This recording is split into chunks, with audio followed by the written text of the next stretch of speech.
The invitation of this story is to everyone to join us and make. And so I'll kind of go through it. By way of background, I got a computer when I was 4. Got into technology pretty deeply as a result. Started doing stuff, opened a company when I was 17. After I completed only 11 grades of high school, I went to 13 different schools while I was growing up. Schools didn't really work out so well for me. I left school early to kind of run my company full-time. I sold it when I was 23. I went and worked for some bigger software companies, one based in Boston, and traveled around the world. And I was working for these, big organizations, global conglomerates, where they would kind of have me fly in, talk to the C-level people at the very top, draw pictures on whiteboards, and come up with strategies for them to work with the whole planet and sell stuff and do business. And by doing that, I kind of learned that while these organizations could think of themselves like the lever of Archimedes and lift the whole world, they just don't. And it started to really eat away at me. I was thinking, why am I doing this work? Why am I helping this happen? Is there something else I should be doing?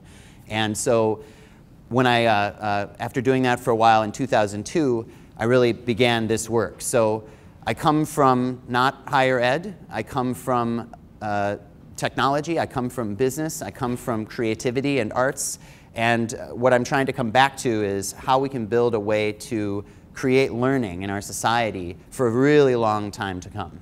The story starts with Bucket Works. In 2002, a couple of friends of mine and I got together. We decided to create this place called Bucket Works, and the concept originally was of a health club for the brain. So if you think of a regular health club, what can you do there? You can join it. You can become a member of a community. You have access to specialized equipment. You have access possibly to coaches who can help you use that equipment to improve aspects of your physical health. And so what we did is we thought, well, let's just swap out some of those analogy elements. We'll take the specialized equipment like the bike machine, and we'll put in place of that a table saw and see what will happen if people could work out on a table saw. If they could work out on their ideas and their inspirations instead of their muscles.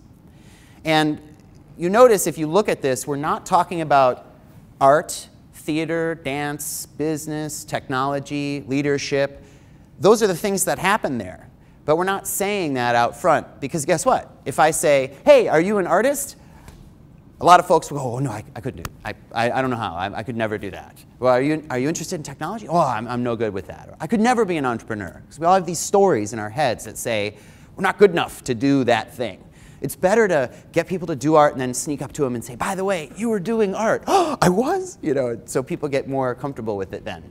So what we did is we partitioned off a 3,000 square foot area in what was formerly a printing company that had been in business for about 100 years and left behind paper, ink, tables, plates, benches, all sorts of equipment and tools. And we created an adult Montessori-style workshop space. And we said, come in and play. It's okay to make a mess. It's okay to make mistakes.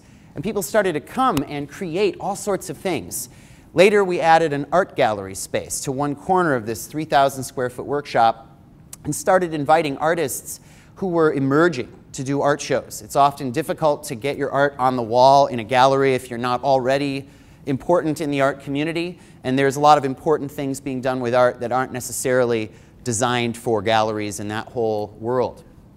An interesting side effect of this is, and it's kind of difficult to see with the brightness, but corporations started coming to Bucket Works to have meetings in our art gallery rather than doing it in their conference rooms, because it's a more interesting environment, more stimulating and creative for them to be in, and that became a very important source of how to pay the bills, which I'll explain more. Then we added the front entrance. We didn't actually have a door to the outside. We had to build a tunnel through another business to get into our business out of cardboard boxes. We put Christmas lights inside. You had to sort of crouch down. It was great. We finally got our front door. We turned it into the Geek Bar. And so the Geek Bar was a place people could come in and learn about computers and technology. Anybody here know what a wiki is? Heard of that concept? You've looked at the Wikipedia? So what's special about it? It's made by the people. Yeah. Anyone can change the Wikipedia, right? So we started teaching folks how to create their own wiki. And they loved it. It was like, wow, I can be a web editor. I can create the internet too. Anyone can do this. And this was back in 2003. And so at the time, I was, people were coming in and I was saying, learn about Wiki. And the kind of face I got was, I imagine the way the Wright brothers got looks in like 1896 and 7 when they were talking about maybe airplanes and things. People would just think, well, are you nuts? But we kept at it and people really got into it. And then we expanded the space. This printing company was gone. The landlord really wasn't paying too much attention to what we were doing. So we just kept on expanding and expanding and expanding outward on the first floor. And we created this large area called the play space. We put in a stage, a backstage, and started hosting large-scale events where we'd bring together 30 or 40 artists, or we'd have theater performances. We also started getting into issue advocacy and hosting large discussions with different factions. At the time, our nation was going to war. So we had the ambassador to Crete come, and he spoke to about 250 folks in the play space. We went out of our way to get Democrats and Republicans to come into the room and talk to each other. And so we started to use this open space to gather bigger communities. Yes? I'm sorry to interrupt. If Yeah. you're going to take questions at the end, I can do I that. will. I'm going to talk at you for about another 14 minutes, and then the next half hour is just all for you to ask questions. Okay. At this point, it was really just me and a couple of friends of mine who were kind of putting all this stuff on. We started inviting people to join us as members once we knew we had things such as insurance. So we could allow strangers to come in, but I'll tell more of that story too. Finally, as our first space, we really started to fill this up. We put in a couple of things right next to each other, a coffee shop and a wood shop. So the coffee shop was a lot of fun. We called this the Quasi Cafe. And people would walk in off the street innocently thinking that they were going to get some coffee. And then they'd come in and they'd look through the window back into the play space and they'd say, well, what's going on back over? Are those people fighting with swords? Yes, they're rehearsing for Shakespeare. Do you want to talk to them? And so by doing that, people would again start to come in and interact with the other opportunities in the space. And this guy here, whose back is turned to the camera, his name is Brian Miracle. He's one of our members, and this was his business. And then next to the coffee shop was a wood shop. And again, this was awesome, just community wood tools put out. One great story, this woman came in one day, her name is Monica, and she had her 3-year-old daughter with her. And she said, you guys have a wood shop here, right? And I said, yeah. She said, okay, how much does it cost for me to use it? I said, well, do you want a day pass or do you just want to become a member? She said, I'll probably be back. I'll just become a member. I said, okay, well, it costs $40 a year. She's like, oh, okay. She gives me 40 bucks. She's like, I'll be back. Drags her daughter into the wood shop, slams the door. We hear, we're like, what is she doing in there? But she comes out about 15 minutes later with a flat board and 3 dowels in it. And I said, well, what did you make? And she said, it's just a coat hanger for the kitchen. And I was just in that moment, I was thinking, how awesome. Your daughter just saw you make this thing out of wood with loud tools that you could go down to Walmart and buy, and it's just this simple utility for your kitchen, but you just made it instead of just getting it. And it was just an awesome example of what this is for, right? So Bucket Works' #1 location, we sort of outgrew it. By the time we got to 2007, there were 698 members of our health club for the brain. Most of them, I would say, probably about 30% of them were students. So kids between the ages of maybe 14 and 20, 21. But the other group, the larger group, was adults. I'd say the median age of members were probably folks in their 30s. So it's a place really for grown-ups and for families to come to. And between that constellation of people and the various activities that were happening there, by the time we got to 2007, for example, we don't have data for the full year, but the previous year in 2006, we had 896 events in the space. So that's multiple per day, overlapping, happening at the same time. So it really started to grow into a really vibrant community. In 2007, we moved out. We moved into a much larger space. We had, by that point, colonized about 11,000 square feet.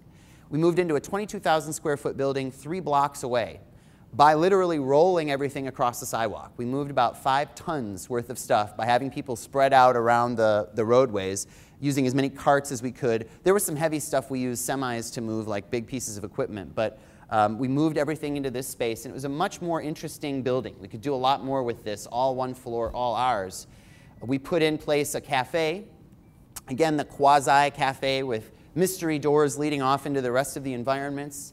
The first of which is called the Flow Space. And this was a presentation, class, exhibit space, could be used for gallery shows, talks, presentations. We started to bring our community into the space.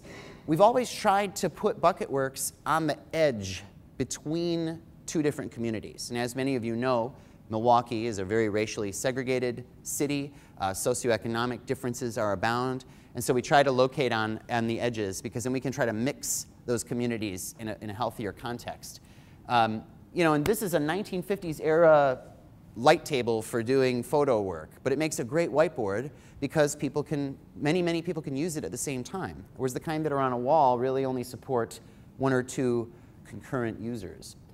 So around the building, kind of in a circle, the Fab Lab, the loud make a mess department, workbench tables, little bays with pottery, painting, sewing, electronics, woodworking, and so forth, and lots of materials so people could create things and make a mess. And then continuing around the circle, the play space, a 10,000 square foot room with 20-foot ceilings, wherein we could host large-scale events like Bar Camp, which is an unconference. I'll tell you a little bit more about what those are. This is a zombie puppet show, the Night of the Living Dead, presented with live-action zombie puppets by one of our members. Really fun stuff. Indoor fire dancing, you know, all these different events that we could host in that space. And in the center of these environments, the entrepreneur's greenhouse, a place where a person could set up their business, sit at a desk, work on their product, or have a meeting with clients and that sort of thing. So a really awesome environment for people who are used to working at home. For a lot of us, if we're entrepreneurs, we're working alone, we're at home, the dog's barking, the dishes need doing, the TV certainly needs watching. And it can be difficult to stay focused on what you're doing. It's nice to be around other people while you do the hard work of trying to launch something new. So this was a great thing. We moved in 2007, but a series of setbacks affected us. First, in 2008, there were some really bad storms, as many of you know, and Wisconsin was dramatically affected by this. And so our building was about 50% destroyed by this flood. And so we got our community together. And we said, we really think this is awesome. Let's try to make this work. People helped us out. We rebuilt it. We put it all back together again. And then in 2009, it was destroyed again by another flood. And so we said we need to move to higher ground. Where's the nearest mountain? We got to fix this situation. But it was really catastrophic. We sold off everything that we'd accumulated for the previous years. We probably got rid of about 4 tons worth of stuff. And we kind of went into a mode where we were thinking existential crisis. Should we continue this work? Is this something that is valuable? And a lot of people said, yeah, you need to find a way to continue. Now, at that point, there were about 40 different organizations that were based inside of Bucketworks. So there were community groups, arts groups. There was a group working on biofuel development. There were a number of entrepreneurs and individuals, individual artists and so on. And we had to find new homes for all those folks. But why this is part of the story is because we can come back from that. We looked at 36 other locations, and in 2010, we moved into a new structure, which is located in the Walker's Point area in Milwaukee. It's 34,000 square feet.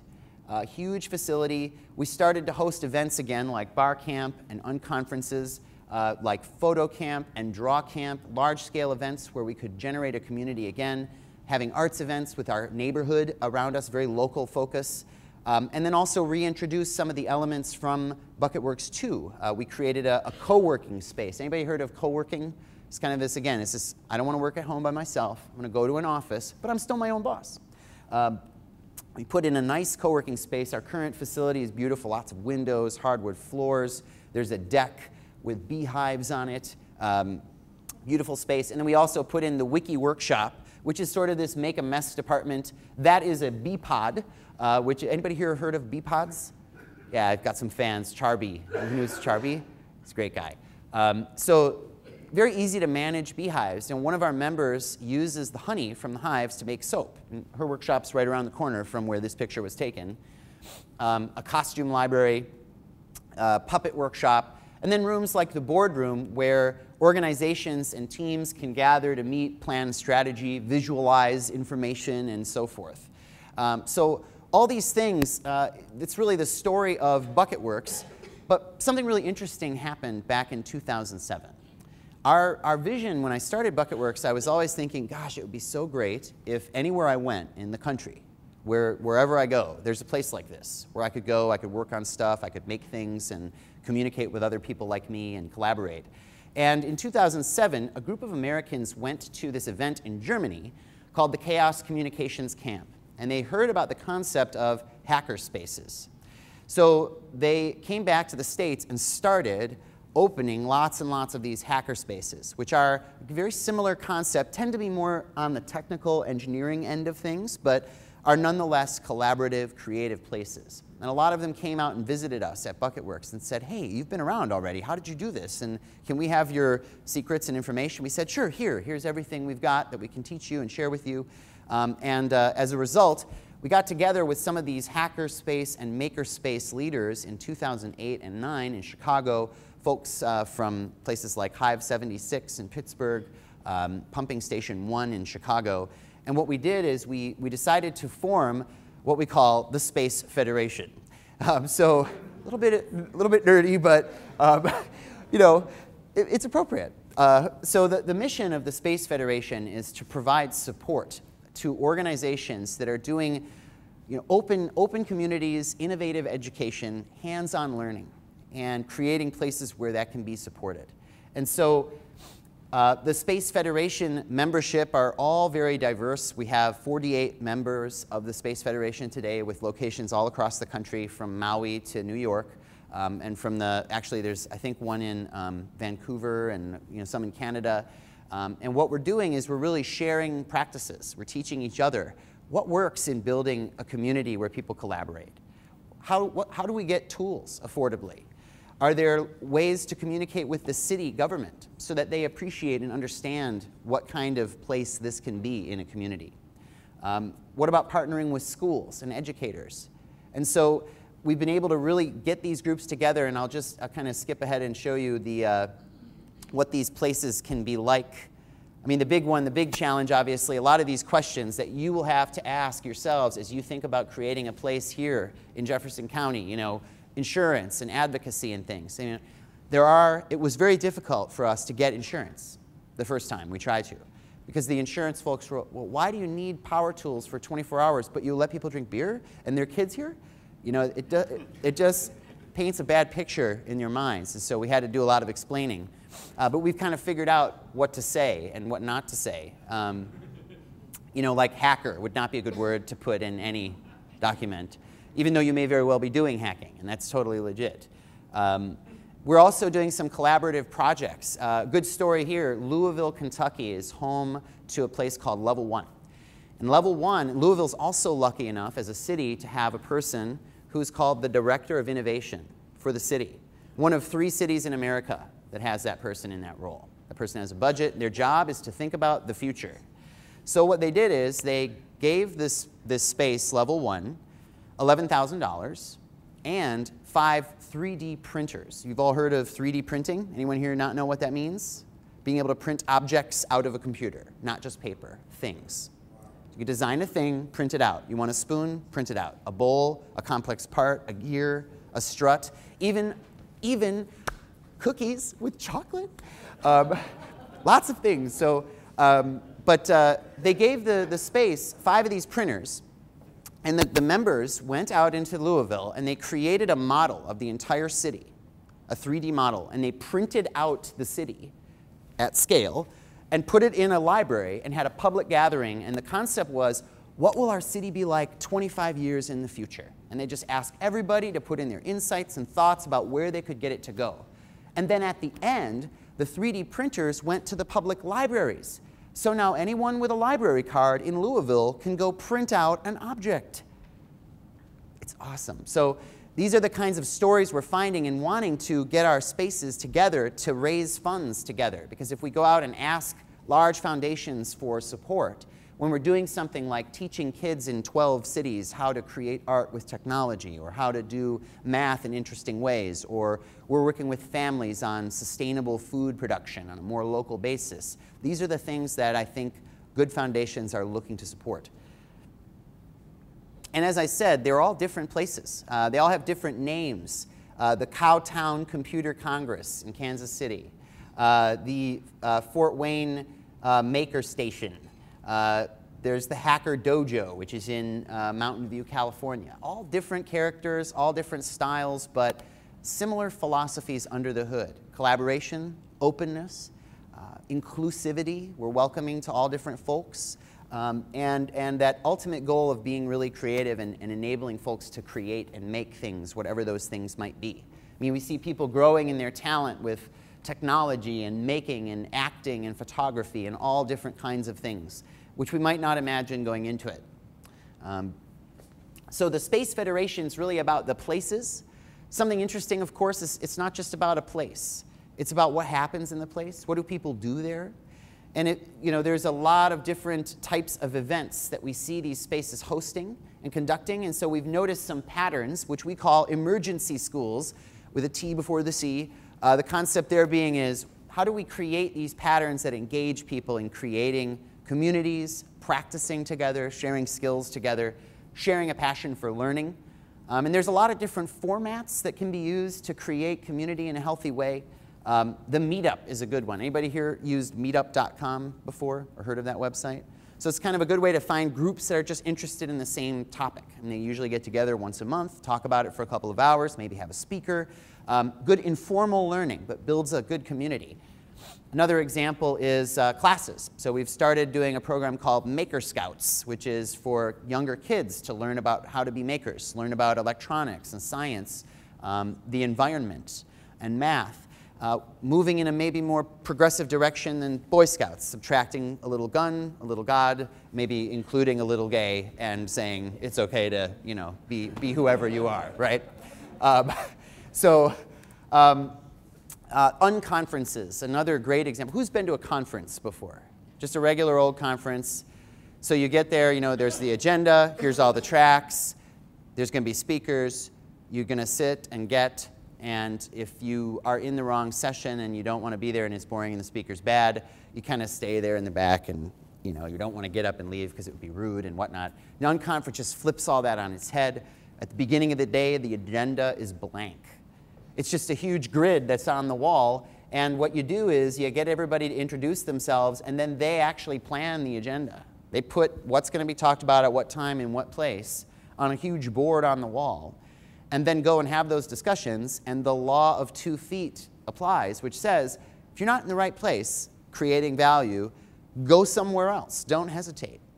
So for challenges like making a sustainable Jefferson County and all the different facets that would play into that, this type of event can be a great way to get people together who are all different stripes to think about a common purpose. We've had unconferences about our park system in Milwaukee. We've had unconferences about our healing, healthcare, and health systems. And we've had governments, businesses, citizens, all in the room talking to each other where we're all trying to create the answer together. There's no expert who's going to tell you what the answer is. Because for a lot of these questions, there is no such person and there is no such answer. We have to just create it. So places like this are great for events like these, act-a-thons, do-a-thons. We talk a lot, we meet a lot, we plan a lot. Sometimes it's necessary to just get together and do it. Let's get together and for a weekend, build something as quickly as we can, get it to a prototype stage, go to a place, execute some action, and then carry it forward. So act-a-thons are great. And celebrations. For several years, we ran a student film festival, and we had kids submitting movies and doing exhibits. It was fantastic, because a lot of these kids were so passionate about doing movies, but all they had access to was 2 VHS decks. So they were editing by dubbing back and forth between the decks and submitting their movies. Bringing school teachers and educators into places and events like this, they will look at it like a lab. They'll think, wow, this is awesome. I'm learning different ways to be a teacher. Maybe I could go apply that in the school to some degree and try to transform the effectiveness of the school.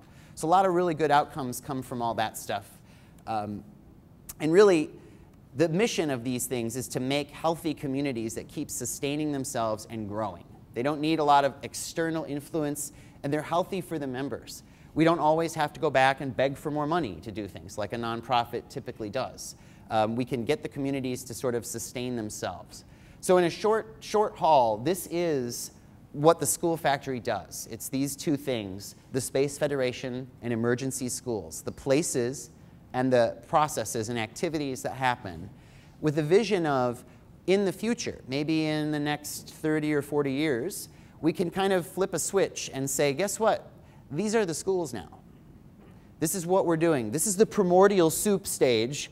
In 20 years, this drawing will look different, and who knows what kinds of things people might come up with. But the system we've got now for creating citizens doesn't really cut it, and we need to do something differently. So this is kind of our approach to how do we grow that and engage everybody in the growth process. Okay, I'm going to stop there. What questions do you have? Yes. Yeah, that's a great question. So the question was, do we have mentors there to teach people how to do things? And so a lot of times the members themselves will come to BucketWorks because their purpose is they want to teach people how to do something. And so they'll join, and their goal there is to create a learning program of some sort. At other spaces, it's very similar. Someone will say, hey, I think it's important for people to understand gun safety. So I'm going to host a zombie apocalypse class and teach everybody how to clean their guns as part of the method of that. And whether we like guns or not, it's better if people understand them than if they don't understand them. People will hold classes on technology. The meetups are a great way for that to happen too. So there's an example, there's a 3D printing meetup every month. And a 3D printer costs, some of them cost about $500. They're not that expensive. But learning how to operate them, there's this hot plastic thing that's spraying out stuff. It can be dangerous and so forth, but there's a lot of people around that can show you how to use it. In other places, like where there's a wood shop, metal tools, folks usually either have to take a test or show that they understand how to operate truly dangerous equipment and maybe get some kind of a waiver and certification that allows them to use it. Yeah, that's a good question. Kind of goes into organizational structure too. So BucketWorks has a director. His name is Tim Scythe. His full-time job is to run the space. He has 2 interns who are young men from the neighborhood who are work part-time and kind of help maintain the environment, give tours, and coach people through it. However, we are, I think, almost maybe out of the world. There's probably about 600 places like this now on Earth, and I think only we and one other have paid staff. Most of them are run by boards of volunteers who divide up the responsibilities for space maintenance, member communications, leadership, legal stuff, all those things depending on how they're structured. We're trying to push more of them to get a part-time person.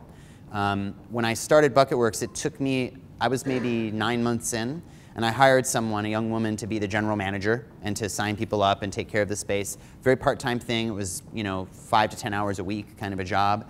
And it was incredible how much growth that created. Because we all know how efficient groups of volunteers are at getting lots of things done in a structured manner. So it was really helpful to have staff. Yeah. So now this is kind of getting into the money question, because it's a little more complicated to tell you the story, but then I'll show you the actual stats. And we have templates and examples for you of budgets and all these things. I mean, if you decide to commit to the vision of creating a place like this in Jefferson County, we've got all sorts of tools to get you a huge leg up, tons of wheels you won't have to reinvent, with budgets and numbers and insurers and policy guides and operating manuals and all sorts of things that we'll share. But what happened, I mentioned earlier, corporations started coming to BucketWorks. They started saying, hey, you have all these creative people hanging out here. We have all these really wicked problems. Can you help us solve the problems? And we said, sure, for a fee, we'll let you come down and we'll facilitate a process with you where you can solve a problem. A lot of times the problem was how we work together. Do we get along as a team? Can this creative place help us learn how to treat each other more respectfully in the workplace? Some other times it was companies like GE Healthcare coming in and saying, we've got this MRI machine that's this big, we need it to be that big. How do we make it that big? And can your folks help us be creative with that? And that started happening so often. I mean, the first time I think it happened was in 2004, and I think I charged the group coming in maybe $700 for 2 or 3 hours at BucketWorks. But now we charge $20,000 a day just to come down and play in our space for a corporation, and the business of doing that has become its own separate company, which we call the Bucket Brigade, which is the other side of the Ninja Parade. So the Bucket Brigade is a for-profit business we started to essentially teach organizations how to have the type of healthy culture that we know we're going to need businesses to have in the future for them to work. More democratic and transparent workplaces where people are actually empowered based on respect to help carry out the mission. Believe it or not, there are a lot of business leaders who actually want their businesses to be healthy for humans. And when we find them and we can teach them how to do it, we see this as necessary. If we fix school, and school's doing great stuff, but work still is broken, we haven't gotten anywhere. You know, they're inextricably linked issues, and the Bucket Brigade looks at the work issue, and the school factory kind of looks more at the learning side of it. So what happens with this for-profit business is we actually donate almost all of its profits to support the school factory. That's one way to pay for it. In the past 10 years, BucketWorks has seen about 92 new companies launch from within it, ranging from high-tech startups to high schools, for-profit, non-profit, even a church. I mean, all different types of organizations emerge out of a place like this. And in some of the cases, we've taken a tiny, tiny piece of equity in those companies, so when they become successful, they feed a little bit of money back into the nonprofit. Other ways we make money are by membership fees. So when we first started BucketWorks, our membership structure was very simple. Because we didn't really have hours of operation, there were a few times during the week that the doors were open and members could come and use the gear and equipment and whatnot. We charged $20 a year for a student, $40 a year for an adult, $60 for a family, and $100 for an organization. But they only had access a couple times a year. We call those folks now friends of BucketWorks, and we have another level of membership. So to become a pro member, which means you have 24-hour access to this space and everything within it, and unlimited reservations of any room or space that's in it. I think our space now has something like 42 different rooms that range in size from 80 square feet to 6,000 square feet, so a lot of variety. That costs $75 a month. For $175 a month, you can have your own area. That's where your stuff is, and it's yours. It's not shared. You can leave equipment and tools there. And again, 24-hour access and so forth. We have parking spaces in an indoor garage we let people buy and so on. So by selling memberships at different levels, we can end up having the place be almost entirely sustainable from that. I'd say probably 65% of the money comes from members, and about 35% of it comes from events. People renting the space because they want to do a seminar or a forum or a class or other things like that. When we do events like bar camp and unconferences, we usually ask lots of sponsors to chip in a little bit, $200, $100, $300. The idea is to go broad and shallow rather than deep and narrow with only a couple of supporters. So the place has its roots spread deeply into various different communities to support it. And our space is pretty expensive now. When we first leased our new building, it was $350 a month for 34,000 square feet, but it quickly went up. Now it's $7,500 a month. But when you have a vibrant population, it's easy to support that. It's easy to find the assets to support that. We're just not always used to looking at our community in this way. You asked earlier about tools and equipment and where all the materials come from and all that stuff. Nearly everything you saw in those photographs was garbage. It was garbage that a corporation threw out. You know, high schools, they don't have a use for a wood shop anymore. So we just go in there and get the tools and say, all right, let's put them over here where the whole community can use them. And there's not a lot of red tape around accessing those tools, which have been collecting dust in the basement of the school for so long. Computer equipment. Businesses are throwing that stuff away left and right. You can get that for free. A lot of other things you can get for next to nothing, and physical stuff. Paper, plastic, wood, materials, metals, parts, fixtures, nearly all of these things can be found at quantity, at quality, and for $0 if you're a nonprofit organization. So a lot of that garbage raiding and refurbing, a lot of initial dumpster diving activities, which is quite fun, and you know, building up from that. Also using what's there. Like I said, we were in a printing company, so I thought this was Candyland. There were 1,000 cans of ink. We had Coke Red. We had Intel Blue. We had Miller Gold, Miller Genuine Draft Gold, Miller High Life Silver, Pabst Blue Ribbon Silver. We had all these colors, millions of sheets of paper, and it would all have just gone into a landfill if we hadn't found a way to use it for something. So again, if we widen our lens, we can usually find a lot of that stuff for low cost or nothing. Yes? You have if a company comes to us and says, hey, we're really trying to figure out how to do this design problem, we'll go to our membership and look at who's a designer and say, would you like to make some extra money and you get involved with this? Here's a way to do it. And sometimes it's just us, because we've been doing this now for a while, and a lot of times it really is the culture. What people really want help with is their culture. The product design aspects and these other things can be a little bit more, esoteric, but there are some amazingly talented people. There's a metallurgist, there's a person that understands engineering and design, there's electronic engineers, there's computer engineers and software designers, there are product designers, mechanical engineers, industrial designers, interior designers. I'm just kind of thinking through our roster in my head, but just a lot of skill sets. So if we need to kind of make a team for something, we can. And the best part is when it's not a business coming to us, but it's sort of the community, like this Parks Unconference. It wasn't the government, the Milwaukee Park System, coming to us saying, we need help figuring out how to make our parks work because the budget's getting cut and how can we sustain this? It was community members coming up and saying, hey, Bucket Works, can you get all your people to somehow help us figure this out? And we said, sure.